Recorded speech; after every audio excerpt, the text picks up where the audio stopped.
Secrétaire général, M. Takem, directeur commercial, M. Silla, directeur financier, et Mme Diop Leifa Toussa, la coordonnatrice de la cellule de passation des marchés. Cette conférence de presse est pour nous un acte de transparence et de communication avec le peuple sénégalais. C'est pour nous un devoir, dans ce que nous appelons le Djub Jubal Jubanti, d'interagir avec le grand public pour leur montrer ce que nous avons trouvé et les perspectives que nous avons pour cette société nationale-là. Donc, comme vous le savez, nous avons pris fonction le 16 mai 2024. Nous avons donc fait un peu plus de 5 mois.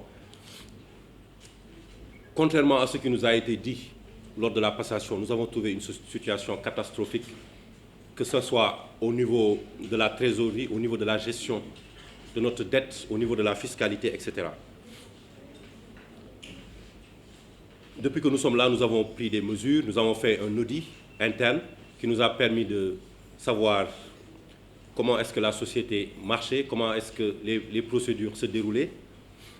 Nous avons fait une réorganisation de l'organigramme pour moderniser la société et lui permettre de répondre aux attentes du grand public. Nous sommes en train d'écrire, de rédiger un plan stratégique de développement pour le soumettre à l'État du Sénégal afin de signer un contrat d'objectif pour les 5 ans à venir. Il est clair qu'il y a eu des problèmes de gestion graves et un manque d'ambition qui ont mis la SNHLM dans ces difficultés-là. Un endettement qui, pour la plupart, n'est pas justifié ou bien qui ne correspond pas à une capacité de production qui pourrait permettre de couvrir ces charges-là.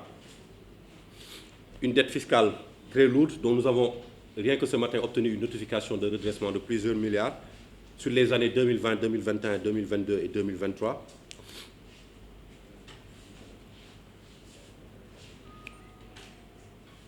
Des injustices criantes dans la manière de gérer les ressources humaines de la société que nous avons essayé de rectifier lors du changement d'organigramme.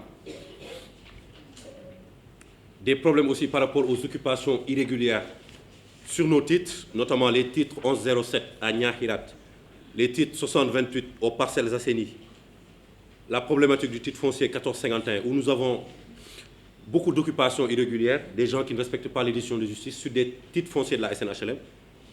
Nous remercions la nouvelle direction de la DESCOS qui nous accompagne pour pouvoir trouver ces solutions, mais nous estimons qu'il est nécessaire que l'État du Sénégal puisse intervenir aussi pour faire appliquer le droit. C'est très important. Parce que nous sommes confrontés à des gens qui ont épargné toute leur vie pour avoir une parcelle, pour pouvoir la construire, pour pouvoir avoir un logement. Donc, dans le cadre du Djub Jubal Jubanti, il est nécessaire que l'État du Sénégal, pour rendre justice à ces personnes-là, puisse intervenir le plus rapidement possible pour le rétablir dans leurs droits. C'est très important. Pour les problèmes d'expropriation que la SNHLM a subis, que ce soit sur le titre foncier 7196 à Diamniadio et sur nos titres fonciers qui ont été impactés par le BRT ou bien par le train express régional, nous attendons toujours qu'on nous indemnise. Parce que ce sont des terrains où nous avions fait des aménagements et on n'a jamais été indemnisé à la hauteur des dépenses que nous avons faites. Donc ceci n'est pas normal et ça, pour une société comme la SNHLM qui n'a aucune subvention de l'État, ça nous plombe financièrement. J'ai parlé aussi des détournements de fonds qui ont eu lieu dans les sections où la SNHLM a une certaine responsabilité, notamment en ce qui concerne le contrôle. J'ai parlé des faits de magouilles qui existent au sein de la SNHLM et que nous allons tenter, ou bien nous allons même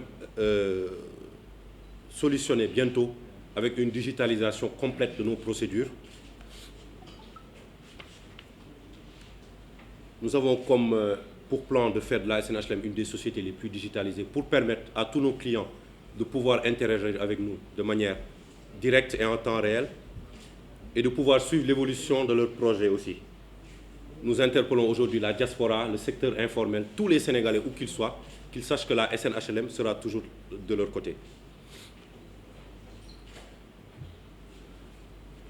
Pour les perspectives, et oui, j'oubliais aussi, pour les remboursements des clients qui avaient déposé leur apport, il y a déjà un plan de remboursement qui est mis en place et qui a déjà commencé. Dans un délai raisonnable, je prends l'engagement que tous les clients qui veulent être remboursés seront remboursés. D'ailleurs, on s'est rendu compte que certains clients ne veulent même pas être remboursés, ils veulent juste le logement. Parce que quand on les appelle pour faire le remboursement, ils disent non, je vais attendre que vous ayez un autre projet. Donc je leur demande de la patience. Pour ceux qui veulent être remboursés, le remboursement a déjà commencé et dans un délai plus ou moins raisonnable, nous le ferons. Mais il faut noter aussi que c'est un passif que nous avons trouvé ici et qui est dû en grande partie à ces expropriations de l'État-là dont je parlais. Donc pour les perspectives, c'est très simple. La SNHLM va faire ce qu'elle a toujours su faire à l'époque, c'est-à-dire permettre aux Sénégalais d'avoir des logements abordables. Nous allons intervenir dans le locatif simple, notamment à Dakar, pour jouer sur le coût des logements. Si l'État du Sénégal veut que le coût des logements puisse baisser, ce n'est pas en faisant des décrets ou bien en faisant des mesurettes. C'est en permettant aux sociétés publiques comme la SNHLM et la SICAP de disposer d'une offre de locatif simple suffisante, d'un patrimoine suffisant en matière de locatif simple. C'est ça qui va faire baisser les coûts, ce n'est pas autre chose. La location-vente pour permettre aux Sénégalais de pouvoir aussi acquérir un logement et le payer sur le très long terme. Là aussi, nous demandons à ce que des instituts comme l'IPRES, la CDC puissent jouer ce rôle-là de financement du locatif. C'est très important. Nous sommes aussi avec les coopératives aussi, avec lesquelles nous travaillons pour leur trouver les solutions les plus adéquates. En 2025, nous allons démarrer de très grands projets, que ce soit à Dakar, à Saint-Louis, à Thiès, à Ziguinchor, à Kaolack, partout au Sénégal. Vous verrez que des projets vont démarrer pour permettre de pouvoir répondre à cette demande-là. Je vous rappelle que nous avons un déficit de 500 000 logements. La SNHLM seule, bien sûr, ne peut pas répondre à ce déficit-là, mais nous allons jouer notre part. Il faut que l'État aussi, pour pouvoir jouer sur le coût des logements, qu'on puisse faire de l'innovation sur les matériaux de construction modernes qui permettent de faire baisser le coût des loyers. Nous y travaillons déjà de notre côté. Il faudrait qu'on ait une industrialisation de notre secteur pour permettre à ce que certains matériaux puissent être faits au Sénégal.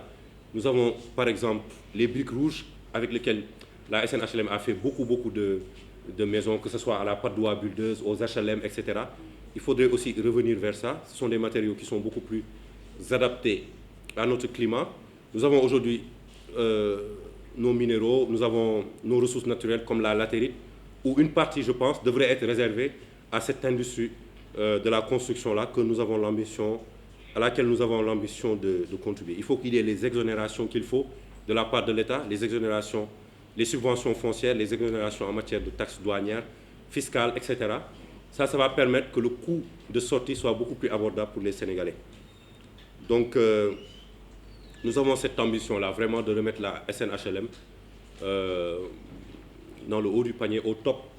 Nous sommes là pour ça. Nous ne sommes pas venus ici pour nous enrichir ou pour faire, comme disent nos amis, du tapalé. Nous sommes venus ici vraiment pour travailler, pour obtenir des résultats et pour pouvoir permettre aux Sénégalais de vraiment avoir un logement très abordable. Et je suis certain que l'État du Sénégal en est conscient.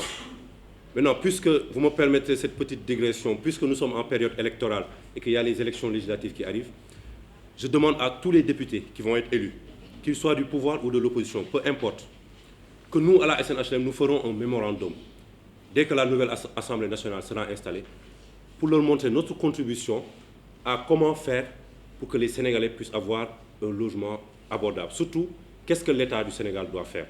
Moi, je pense qu'ils auront un rôle très important dans ça, pour porter ce combat-là au niveau de l'Assemblée nationale, pour faire toutes les modifications législatives qui sont nécessaires pour permettre aux sociétés nationales comme la SNHLM et comme la SICAP de pouvoir jouer leur rôle, de pouvoir rejouer leur rôle, de pouvoir refaire ce pourquoi elles ont été créées. Donc, nous fatiguerons un peu nos amis députés dans les jours qui viennent et j'espère que nous aurons des députés qui seront à la hauteur des enjeux et qui pourront vraiment nous aider à accomplir cette mission. Voilà, je pense que c'était tout. Je vous remercie de votre présence. Je vais prendre, si vous avez des questions, avec Madame Bow. Voilà, je prendrai quelques questions pour